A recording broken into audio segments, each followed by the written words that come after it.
हमारे चैनल को सब्सक्राइब करें और वीडियो सबसे पहले अपने मोबाइल पर पाने के लिए बेल आइकन को दबाएं।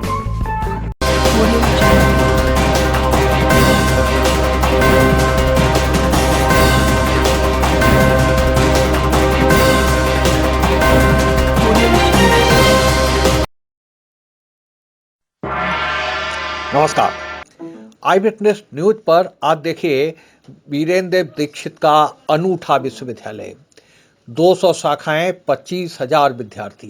पर कहां हैं और कब समाज के सामने आएंगे बाबा वीरेंद्र देव दीक्षित, इस सवाल पर फिर खामोश है आध्यात्मिक आश्रम।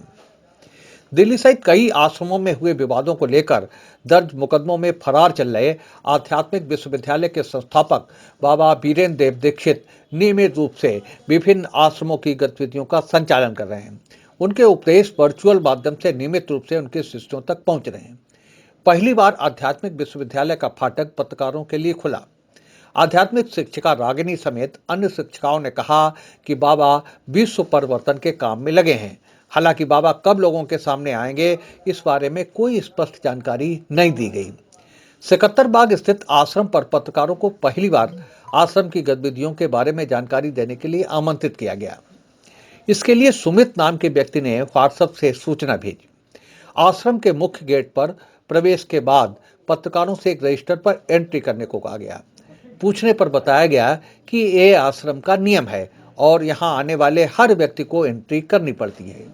इसके बाद सभी पत्रकारों को प्रथम तल पर स्थित उस विशेष कक्ष में ले जाया गया जहां इनके निराकार ब्रह्म का आसन श्वेत धवल वस्त्रों से सुसज्जित किया गया था। यहाँ सामने आई उरई निवासी आध्यात्मिक शिक्षिका रागिनी ने कुछ अन्य महिलाओं के साथ आश्रम की गतिविधियों और बाबा वीरेंद्र देव दीक्षित के बारे में जानकारी दी। 80 साल की आयु के हो चुके बाबा वीरेंद्र देव दीक्षित भले ही फरार चल रहे हों, पर उनके विश्वविद्यालय से जुड़े 200 से अधिक आश्रमों की गतिविधियां निर्बाध रूप से संचालित हो रही हैं। बाबा उन्हें नियमित रूप से आध्यात्मिक उपदेश दे रहे हैं, जिन्हें मुरली कहा जाता है। रागिनी के अलावा आगे आकर जानकारी देने वाली महिलाओं में 2 ने खुद को दिल्ली का बताया। इन महिलाओं ने बताया कि आध्यात्मिक शिक्षिकाओं को आवश्यकता के अनुसार एक केंद्र से दूसरे केंद्र को भेजा जाता है। वार्ता के दौरान 1-2 महिलाएं बराबर वीडियो बनाती रहीं। बाबा वीरेंद्र देव कब लोगों के सामने आएंगे, इसका कोई जवाब नहीं दिया गया। सरकार से बाबा के खिलाफ दर्ज मुकदमों की वापसी के लिए अनुरोध के मामले में पूछे जाने पर रागिनी ने कहा कि हम किसी से भीख नहीं मांगते। रागिनी ने आश्रम से जुड़े पुरुषों को आंतरिक गतिविधियों से अलग रखे जाने पर पूछे जाने पर कहा कि इस समय महिलाओं की सुरक्षा को लेकर सवाल खड़े किए जा रहे हैं। रागिनी ने बताया कि केंद्र पर साप्ताहिक कोर्स के जरिए आध्यात्मिक ज्ञान दिया जाता है। आश्रम से 25,000 से अधिक लोग जुड़े हैं। आश्रम के खर्चे स्वेच्छा से दिए जाने वाले आपसी सहयोग से चलते हैं। और आप देख रहे हैं कि जो भी लगाए जा रहे हैं उसका जो सच्चाई है वो भी सबके सामने आ रही है। मैडम, बाबा जी क्यों नहीं आ रहे हैं सामने? इतने दिन हो गए हैं उनको सामने आके। अब अगर वो इनोसेंट हैं, अगर उनका अपना अध्यात्म और जिस तरीके से वो काम कर रहे हैं वो सही है, सामने नहीं आते हैं। सामने आते हैं जो लोग माना यहाँ के जो नियम और कानून है उस हिसाब से ज्ञान सुनते हैं, समझते हैं पहले इस ज्ञान को, तो वो मिलते भी हैं। अभी और जो लोग भी जुड़े हुए हैं उनको क्यों भय नहीं लगा? काफ़ी लोग जो जुड़े हुए हैं इससे, तो वो भी तो आए हैं। तो यहाँ के कुछ नियम कानून है और यहाँ पर जो ज्ञान दिया जा रहा है वो एक नया ज्ञान है। और जहाँ पे भी ज्ञान दिया जाता है, सत्संग चल रहे हैं, वहाँ पर भीड़ इकट्ठी होती है, क्योंकि वहाँ पर कोई ऐसे नियम कानून ज़्यादा नहीं है। यहाँ पर प्रैक्टिकल धारण करने की बात है।